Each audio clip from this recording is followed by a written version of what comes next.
नमस्कार दोस्तों, मैं सरोज पांडे, ओशो शिष्य स्वामी अमलो प्रमोद।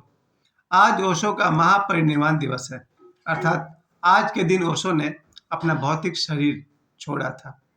19 जनवरी 1990, 19 जनवरी 1990, 19 जनवरी 1990 को शाम 5:30 बजे ओशो ने अपना शरीर छोड़ा था। आज उस दिन के विषय में हम क्या कहें, हम तो सुबह से ही बहुत ही उदास महसूस कर रहे हैं। लेकिन ओशो से ही मैंने एक बात सीखा है, न कभी कोई मरा है, न कभी कोई मरता है और न कभी कोई मर सकता है। इतनी सी बात हम सब थोड़ा थोड़ा तो सब समझते हैं, लेकिन ओशो से मैंने सीखा, आज तक इस धरती पर न कभी कोई मरा है, न कभी कोई मरेगा। हाँ, शरीर एक दिन मिलता है, एक दिन छूट जाता है, लेकिन शरीर के भीतर जो बैठा हुआ चैतन्य है वो कभी नष्ट नहीं होता है। प्यारे दोस्तों, ओशो से हमने एक बात और सीखी है कि यदि प्रतीक्षा कर सको तो हर चीज एक न एक दिन पूरी हो जाती है। बहुत बड़ी बात ओशो ने मुझे सिखाई, प्रतीक्षा यानी कि पैसेंस। चाहे मेडिटेशन के मामले में हो या सक्सेस के मामले में हो, प्रतीक्षा हमें हमेशा, जितना ज़्यादा आप पैसेंस रख सके उतनी ही सफलता आपकी सुनिश्चित है। प्यारे दोस्तों, ओशो से मैंने जो सबसे कीमती चीज़ पाई है वो है मेरा स्वास्थ्य। 1997 से मैंने डायनेमिक मेडिटेशन शुरू किया। 1997, 1 मार्च 1997, 1 मार्च 1997 से मैंने डायनेमिक मेडिटेशन शुरू किया। आज सुबह तक लगातार सक्रिय ध्यान करने के कारण मुझे कभी सर्दी खांसी बुखार तक नहीं होता है, यानी कि स्वास्थ्य उत्तम रहता है। ओशो से हमने मुझे पाया है, ओशो से मैंने पाया है एक उत्तम स्वास्थ्य। ओशो से मैंने पाया है मन के साक्षी होकर जीना। प्यारे दोस्तों, दुनिया बहुत सुंदर है अगर हम मन के साक्षी होकर रह सकें, और अगर हमने मन का अनुसरण किया, बहुत बड़े बड़े गड्ढे में गिरेंगे, और वो काम तो मैं बचपन से करता रहा हूँ। इधर मन ने कुछ सजेस्ट किया और मैं चल पड़ा मन के पीछे पीछे, नतीजा जिंदगी के 50-51 साल मेरे बर्बाद हो गए। लेकिन ओशो हमेशा सिखाते रहे, मन के विचारों को, मन के भावों को देखो, अनुसरण मत करो और दमन तो बिल्कुल ही मत करो। बहुत आश्चर्य की बात है कि मन में जो भी भाव उठते हैं या जो भी विचार उठता है, न तो उसका अनुसरण करना है न उसका दमन करना है, सिर्फ तटस्थ होकर साक्षी भाव की तरफ से देखना है। सुनने में आसान लगता है, करने में बहुत मुश्किल हुआ। मुझे भी 30-40 साल लग गए हैं। 1990 से मैं ओशो के संपर्क में रहा हूँ। मेरा एक दोस्त है, उसने ही मुझे ओशो से मिलवाया, और आज लगभग उनके साथ 34 साल हो गए, 35 कहिए राउंड फिगर में। 34 ईयर्स से मैं ओशो के साथ हूँ, और लगातार मैं प्रयास कर रहा था मन को साक्षी भाव से देखने का। बहुत मेहनत पड़ा, 1000 बार, 1,00,000 बार मैंने गलती की होगी, बार बार मन छूट जाता था, फिर वापस उसके साक्षी भाव से देखना है। लेकिन बनत बनत बात बन जाई। एक दिन आया जब बात बन गई, अब मैं अपने मन के भावों को देख पाता हूँ। मन में क्रोध उठता है तो मैं क्रोध को प्रकट करने के बजाय क्रोध को देखता हूँ। मन में कोई भी भाव आए, अच्छा बुरा, काम वासना, कुछ भी, न तो सहयोग करता हूँ और न विरोध करता हूँ। कुछ करने योग्य हुआ तो कर लेंगे, और अगर करने योग्य नहीं है, केवल साक्षी भाव, जैसे कि मेरा उससे कोई लेना देना ही नहीं है। आज ओशो के इस महापरिनिर्वाण दिवस पर ये मेरा आप सबको उपहार है। ओशो ने हम लोगों को देखा कि आदमी दुखी है क्योंकि आदमी अपने दुख को खुद बुनता है। हम सब अपने जीवन को गौर से देखेंगे तो पता चलेगा, जितने भी दुख हमने पाए हैं वो सब हमारा अपना क्रिएशन है। हमने अपना दुख खुद ही बनाया है। कोई भी एक आदमी दावा कर दे कि नहीं, मेरा दुख मैंने नहीं बनाया है, किसी और ने बनाया है, ऐसा हो ही नहीं सकता है। आपने जानबूझ के किया हो या अनजाने में किया हो, लेकिन हमारा दुख का कारण हम स्वयं होते हैं।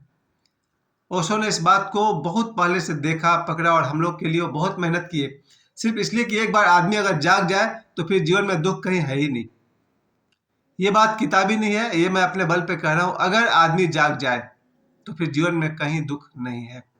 दुख तभी तक है जब तक हम सोए सोए जी रहे हैं, मूर्छित जी रहे हैं। ओशो के 58 साल की जिंदगी में, 58 ईयर्स की जिंदगी में, उन्होंने इतना बड़ा काम कर दिया कि दुनिया में 100 करोड़ से अधिक लोग होंगे जो आज ओशो के सिखाए गए ध्यान को करते हैं और बहुत ही आनंदित होकर जिंदगी जी रहे हैं। 700 करोड़ में 100 करोड़ से अधिक आदमी है जो आज ओशो को समझते हैं, सुनते हैं और अपनी जिंदगी अपने हिसाब से जीते हैं। यही तो सेटिस्फेक्शन है, यही तो संतुष्टि है। ओशो से मैंने सीखा है अपने हिसाब से जीना चाहिए। लेकिन ओशो ने एक बात और सिखाई, व्यर्थ के विवाद में मत पड़ो। इससे हमारा ध्यान करने को बहुत नुकसान होता है। अगर घर में कोई नियम है और हम उसमें बहस करते रहें तो नुकसान किसका होगा? मेरा। इसलिए व्यर्थ के बहस में नहीं पड़ना है। घर वाले जो कहते हैं मान लो और चुपके चुपके भीतर सरक जाओ, यानी कि साक्षी भाव में आ जाओ। अगर कोई व्यक्ति भीतर भीतर ध्यान साधे तो घर के किसी आदमी को कभी पता नहीं चलेगा और वो शांति की अवस्था में और परमानेंट की अवस्था में रहेगा। उसी तरह से जब मैं स्कूल में काम करता हूँ, कोई भी विवाद अगर हो तो मैं अगर अपने प्रिंसिपल से, टीचर से, प्यून से विवाद करूं, किसका दिमाग खराब होगा? मेरा।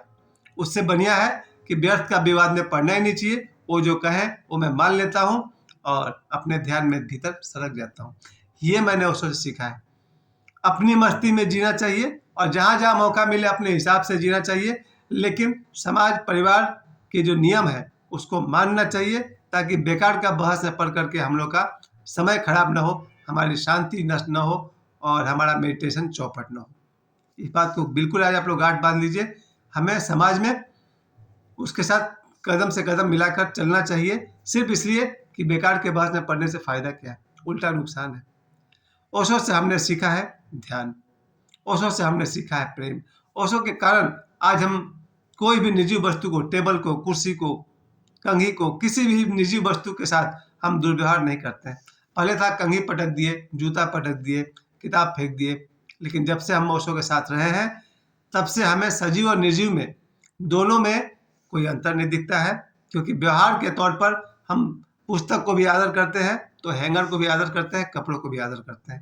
प्यारे दोस्तों, ओशो ने हमें सिखाया है हर वस्तु के प्रति अगर प्रेमपूर्ण रहें तो आप ही को अच्छा लगेगा। अगर आप एक कंघी को अदब से टेबल पर रखते हैं, किसको शांति मिलेगी? मुझे ही मिलेगी ना। और जहाँ तहाँ फेंक देंगे कैसा लगेगा? मुझे याद है मूर्छित लोग अपना खाने का थाली तक फेंक देते हैं।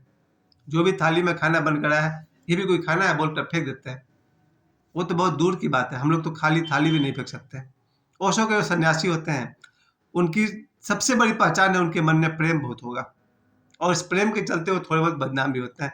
लेकिन ओशो ने हमें यही सिखाया है प्रेम। हमें ईश्वर से प्रेम करना है, वो तो अंतिम अवस्था है।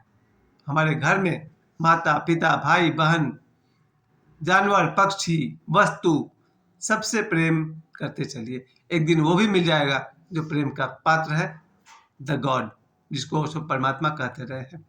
ओशो के सन्यासियों ने ओशो से यही सीखा है प्रेम। और सच है, ओशो का जो सही मायने में प्रेमी होगा, सन्यासी होगा, वो टेबल, कुर्सी, लकड़ी, दरवाजा, जानवर, पक्षी, आदमी, औरत, सबसे प्रेम करेगा। यही ओशो से मैंने सीखा है। आज ओशो का महापरिनिर्वाण दिवस के अवसर पर मैं सुबह से ही बहुत उदास महसूस कर रहा था। मैंने कुछ देर पहले स्वामी अगेय भारती को फ़ोन लगाया, उनसे मैंने कुछ देर बातचीत की, क्योंकि स्वामी अगेय भारती बहुत करीब रह चुके हैं ओशो के, और उनसे बातें करके बहुत मैंने ओशो को फिर से करीब से महसूस किया। और दिन भर फिर भी मैं कह सकता हूँ ओशो जरूर शरीर में नहीं है, लेकिन ओशो के छोटे भाई डॉक्टर शैलेंद्र सरस्वती से मैं मिला हूँ। स्वामी शैलेंद्र सरस्वती, उनसे मैं मिला हूँ, मैंने उनसे हाथ भी मिलाया, उनके चरण स्पर्श किए, उनसे मैंने बातें की है। इसलिए आज के दिन मैं आप सभी से कहना चाहता हूँ, जीवन में ध्यान और प्रेम, बस दो चीज सज जाए तो मजा ही कुछ और है। और जब आप साक्षी भाव से रहना सीखेंगे, आपको पता चलेगा अस्तित्व अजीब ढंग से काम करता है, विचित्र ढंग से काम करता है। हम सब अस्तित्व से अलग नहीं है। ये मैं अपने जीवन में सैकड़ों या हजारों घटना से प्रेरित होकर कह रहा हूँ, अस्तित्व और हम अलग अलग नहीं है। और अगर हम अपने आप को अलग मानते हैं वो सिर्फ अहंकार के कारण। अहंकार बहुत बड़ा विषय है, उस पर अभी कुछ नहीं कर सकता हूँ। बस यही कह सकता हूँ, अपने आप को जल, अग्नि, वायु, हर चीज से अलग मान लेना, यही अहंकार है। हमारे शरीर में जल की मात्रा है या नहीं है, अग्नि की मात्रा है या नहीं है, वायु है या नहीं, आकाश है या नहीं, पृथ्वी और उसके अंश से बना हुआ शरीर है। तो ये पांचों तत्व तो हमारे शरीर में है। हम किसी भी एंगल से अस्तित्व से अलग नहीं है। ये ओशो की देन है। ओशो ने हम सबको ध्यान सिखाया, ओशो ने हमें प्रेम सिखाया, और सबसे कीमती चीज ओशो सिखाया, हम कभी नहीं मरेंगे, क्योंकि हम कभी जन्मे ही नहीं। चेतना जन्म के पहले भी थी और जन्म के बाद भी रहेगी। शरीर आता है और एक दिन जाएगा। इस शरीर में रहकर आनंद बांटिए, प्रेम बांटिए, खूब खुश रहिए। ओशो का सन्यासी का एक पहचान मैं और बताता हूँ। ओशो से संन्यास लेने के बाद एक बेटा और भी बढ़िया बेटा बन जाता है, एक पति और भी बढ़िया पति बन जाता है। यानी आप जिस रिश्ते में हैं उसी रिश्ते में आप में और प्रेम बढ़ जाता है। ओशो के शिष्यों ने इस धरती को रंगीन किया है, धरती को प्रेम से भर दिया है। मैं स्वामी अमनु प्रमोद आप सभी से, मेरे सभी दर्शकों से बहुत बहुत प्रेम करता हूँ और आपसे आशा करता हूँ प्रेम खूब बांटिए। ओशो ने कहा है, गुरु से जो पाया है वो सबको बांट देना। ओशो के महापरिनिर्वाण दिवस के अवसर पर आप सभी को मेरा यही संदेश है, ध्यान करिए, प्रेम करिए। मुझे समय देने के लिए आप सभी को बहुत बहुत धन्यवाद। ओशो।